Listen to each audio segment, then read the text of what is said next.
we're definitely it's the old three blind men and an elephant, right? We're all feeling around, I think, for this, what AI is going to be, and it kind of feels like a snake if you grab the trunk, kind of feels like a tree if you grab the leg, but this elephant is going to have a huge amount of power behind it.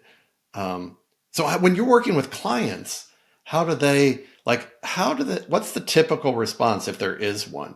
And how do you kind of open up this universe to them? Does it take a long time? Where do they start? How do you bring this to each of your different clients and each of their different stages, challenges, etc.? So, in the companies that I'm working with, competently and Simplexity, what we're trying to do is to wrap the technology around a person rather than the person around the technology. So it should be easy to use. An example here that, certainly everybody in your audience would understand is with Simplexity. If you look at AI in general, okay, it is 100 miles wide and 1 mile deep. It can tell you about quantum physics and, driving a garbage truck, but it really can't tell you the nuances about Leadtail and how you're different than a competitor and for this persona and you're better with these types of programs and these, like it doesn't understand that well enough. It's a mile deep. But commercially, what we need is that thing tilted up on its side. We need something that's only a mile wide, but 100 miles deep. And when you have that, then you don't have to do prompt engineering. You don't have to try to force the tool to do something that it's not built to do. And so the thing that I have been focused on is creating very purpose-driven LLMs, custom or CLMs, custom language models, so that you can push a button or just converse by typing, or voice, but converse with the tool and just say, I'm interested in this. I'm thinking about that. What happens if this changes? And what is the impact to that persona? You just communicate with it, and it's trained on your entire universe. It understands everything about what you're trying to talk to it about.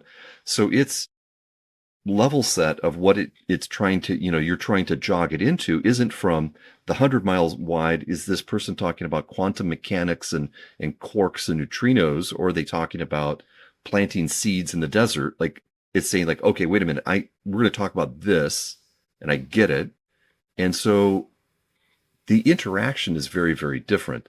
And it's almost like we have to untrain people to start to use tools like this. It should be as easy and competently to set up an ideal role profile by uploading a job description and clicking a couple of buttons, and then it does the work that would have taken you a week to do in 28 seconds. How can it do that? Because behind it, there's like 120,000 rows of code in a corpus of data that understands more about all of these topics of competency assessments and talent, intelligence, and roles than anybody that walks the planet today. It's a composition of everybody's understanding of that topic. Same is true with Simplexity, but what we do is we custom train it. We reverse engineer the go-to-market strategy for a company. Now, just a side note here that's really interesting is that when we do this, we can literally download an entire website 5 levels deep with one click.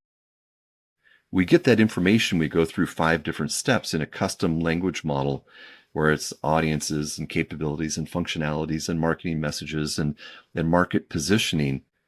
And what we find that's really interesting is even if somebody is unable to create interesting content, the nuggets of what they need are kind of spread throughout their website, and we could find it.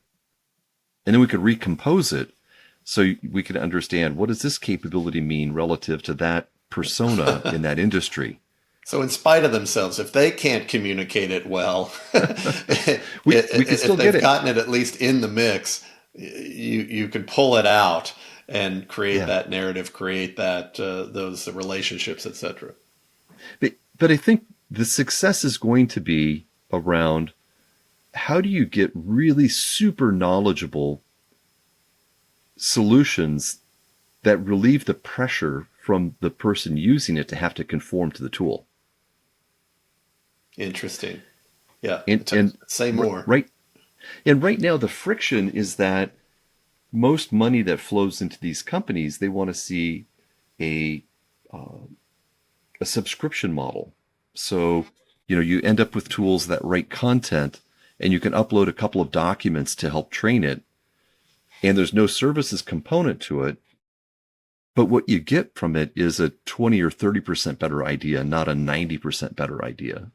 The gap there is in the tens of thousands of rows of code that needs to be written to decompose in a granular level the strategy for that company, their audiences, their capabilities and functionalities, their key messages, and all. Like when you decompose that, then it makes everything else after that. So that as a services component to get started, it makes everything after that super easy, highly efficient. But what we solved for initially was effectiveness.